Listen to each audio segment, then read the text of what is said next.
Here is Rodney Mullen in a freestyle contest in Oceanside, California in 1986. This is at the pier that I've lived pretty close to for a long time. I've been here a lot. I've skated here a lot. And I didn't know it was like this historic site for freestyle competitions. No idea. We got the GOAT, Rodney Mullen.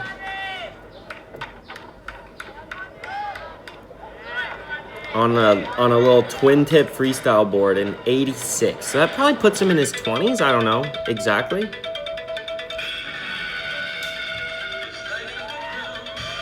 Look at that music. That music is crazy.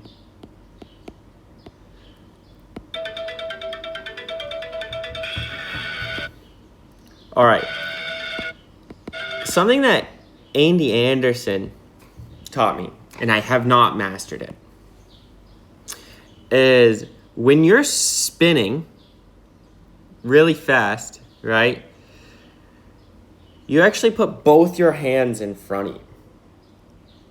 And to adjust your balance, you can move your hands further away from you or more in. And I guess you can get a sense of how fast you're spinning by how much blood is rushing towards your hands. There's literal G-forces happening in these spins. And I don't know how they hold it for like an hour. They hold it for so long. Pull it in, speed up, and then he'll probably slow him back down. This is called a swing.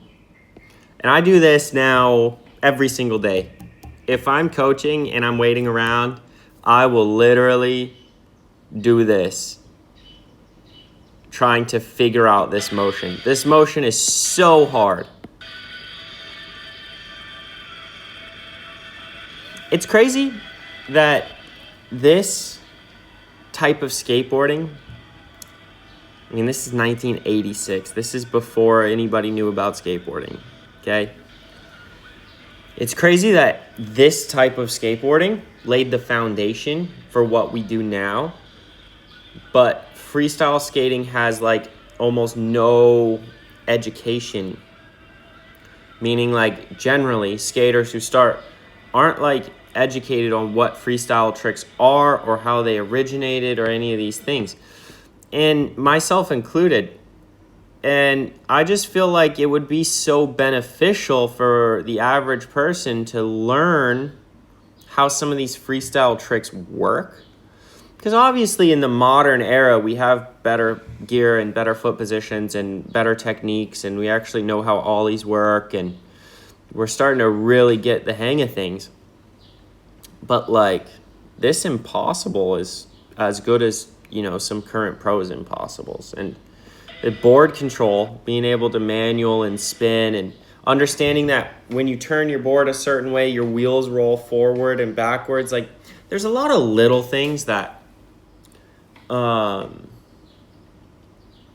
know, a terrible analogy would be like, we're all driving automatic cars now, and no one knows how to drive a manual, right? And that's kind of what that freestyle tricks kind of feel like. Like, you really learn how to drive the car.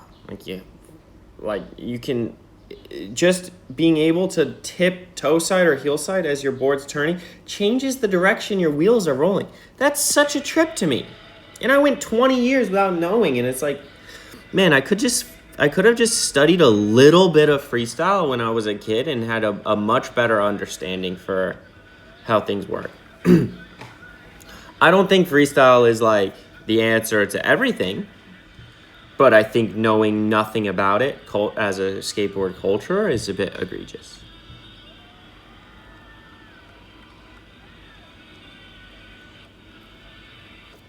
This right here, the ollie land on your nose, is my favorite drill to work on. Plain and simple. This right here solves every skateboard problem you have. You can't kickflip, do that. You can't switch ollie, do that. You can't do nose blunts, do that. You can't do board slides, do that. Oh, that was quick. Look at that. 1 foot on and just rip it around. Back to nose. If he goes back to primo, I'm going to laugh.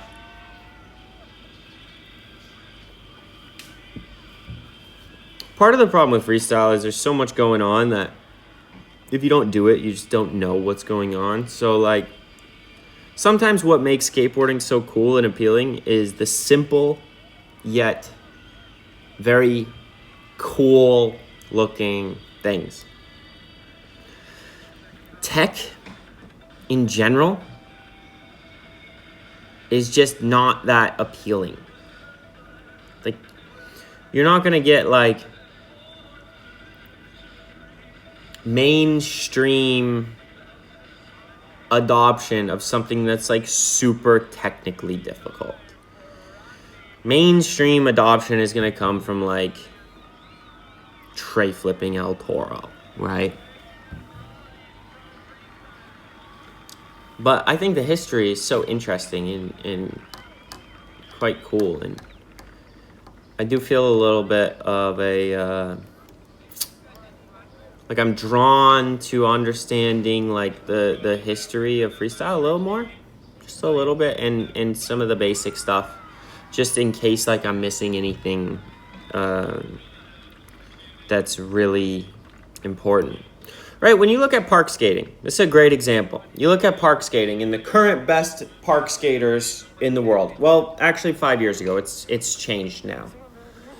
5 years ago, 10 years ago, all the best park skaters came from Mega Ramp and Vert. So there's something that you can learn when it comes to just skating a Mega Ramp. It helps with your pacing and your balance. You understand transitions differently than everyone who grew up skating like small stuff. Part of me feels like freestyle might have that same effect on like tech street skating with ledges and kickflips and stuff. Like a bit of a freestyle background might help you if you can transition to regular street, right? Never thought about that before meeting and skating with Andy Anderson, honestly. All right, let's listen to this interview. She's like, you're unbeatable. Can you tell us, what's it take to be a championship freestyle? Someone better than me. I don't know. I just my mind. Just gotta learn how to deal with it. How long have you A little been bit of skating? practice. 2 years, 9 years, 2 months. Oh, you're really great. Congratulations. Yeah! That's pretty hard.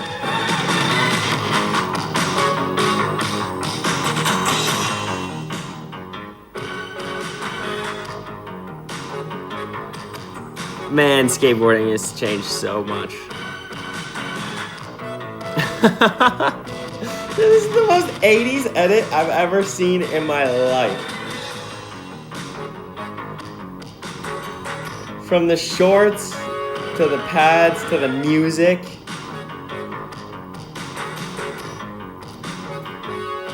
This is like an 80s crime film soundtrack.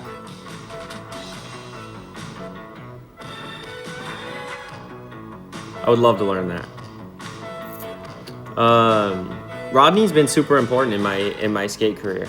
I met Rodney when I was like 5 or 6 years old, and I mean, he taught me so much about skateboarding. He taught me how to properly do a pop shove it, how to manual, how to push, how to skate switch, how to deal with some of the more complicated emotional things growing up as like a prodigy and trying to transition into more like adulthood out of being a prodigy. You know, how to deal with kind of being told you're the best in the world all the time when you're a little kid, and then, you know, you turn 16, 17 and it just switches, and now you're supposed to understand that like you're the one supporting the next generation, and now your peers are your competitors, and you have to change the way you kind of think about the social interactions. You know, like when you're a kid, everyone's very comfortable being like, you're so good, you're better than me, you're better than I'll ever be, it comes so naturally to you, like I'm so proud of you. And then all of a sudden you are 6 feet tall And those same people are like gonna judge you if you're like, I'm the best in the world, it comes more naturally to me, about all the same things you've been told your whole life.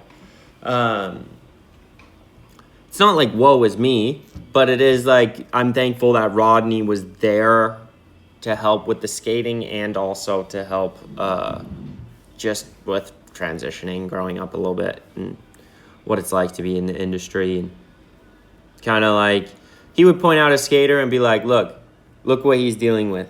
He is embarrassed. He's too shy to become a beginner again because everybody's watching him all the time. And that's going to hurt his progression. And then over the next 5 years, the kid didn't progress at all.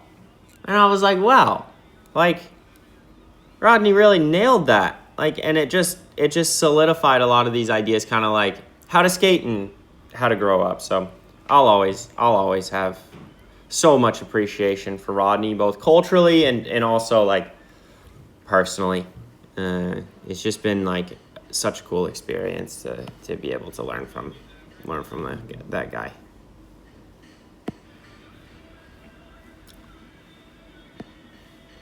I want to see this one trick and then I'll let you guys go. Right here, it's a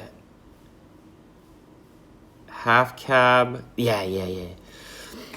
How do you get your front foot under the nose? Oh, he goes off of the nose towards the camera. I have kick on my nose, so I can't do that. I've always been trying to go towards the side. You just go off the front, obviously. Okay, well, that was easy. There it is. Rodney Mullen, 1986, Oceanside Pier, freestyle GOAT.